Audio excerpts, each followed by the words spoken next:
And the work that has to be done day to day to carry out the provisions in the executive order that I wrote and signed on the Presidential Task Force on Climate Change is done or is overseen to make sure that it's complied with by our Presidential Advisor on Climate Change.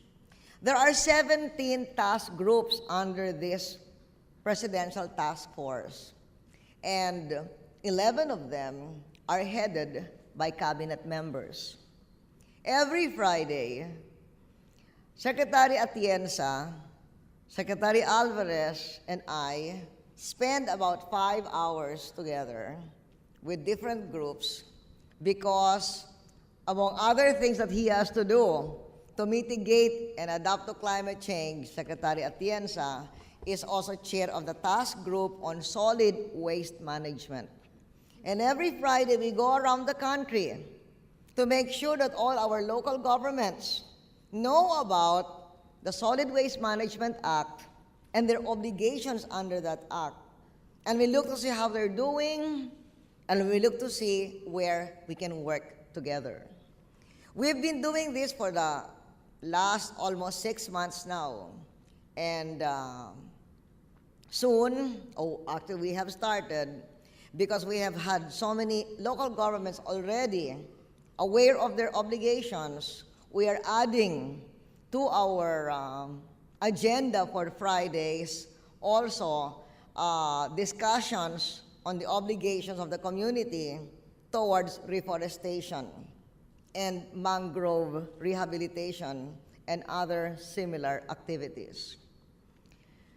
Together with the Asian Development Bank, and President Kuroda has already mentioned this in his remarks, we have a program to replace and phase out incandescent bulbs and replace them with compact fluorescent bulbs. The logic is simple. An incandescent bulb consumes 5 times more energy than CFL that produces the same amount of illumination. For instance, a 60-watt bulb could be replaced by a 12-watt CFL.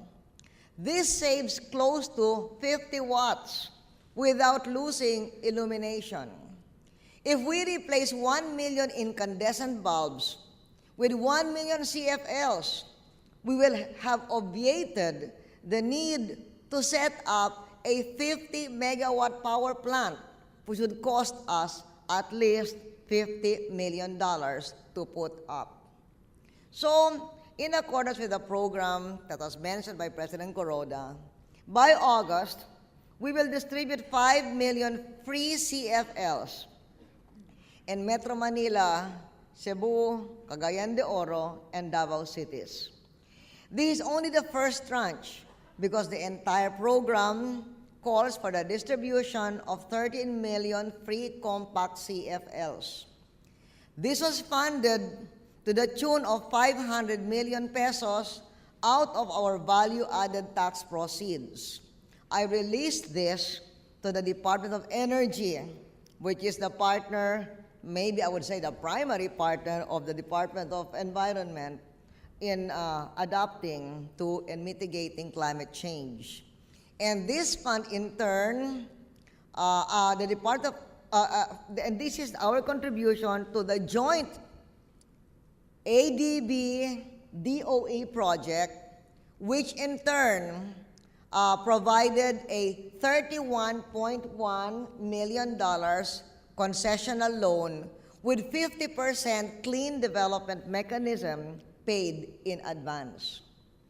I have seen many examples of the clean development mechanism work in our country.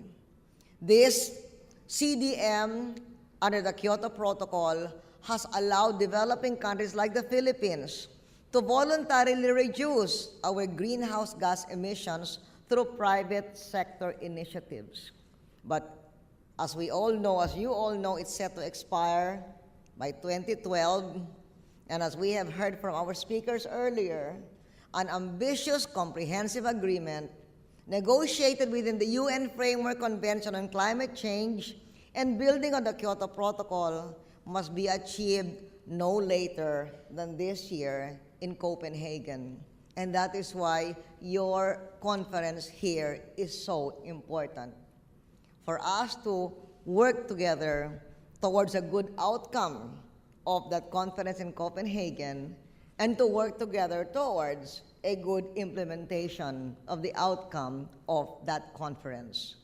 Indeed, there is need for greater levels of cooperation and financial support to promote not only mitigation, but adaptation strategies, capacity development, and technology transfer to avert the security implications of the various effects of climate change. But we must do it in a way that puts the interests of the poor and the dispossessed ahead of the rich and powerful. And that is why it is so important that nations in Asia and in the Pacific should be here together to make sure of that particular characteristic of the outcome of whatever new agreement we will be able to come up with. If our country is to do its fair share, then the developed nations, with their historically much greater contribution to the onset of climate change, must help us take a less carbon-intensive road to sustainable development, including through expanded carbon markets, investment, and technology transfer. As an international community, those of you here who belong to the world that Asian Development Bank assists, we must act together, and we must act with the rest of the world. And most important, we must act effectively and act now. That is why your meeting has been so important. Thank you once again for coming, and more power to all of you.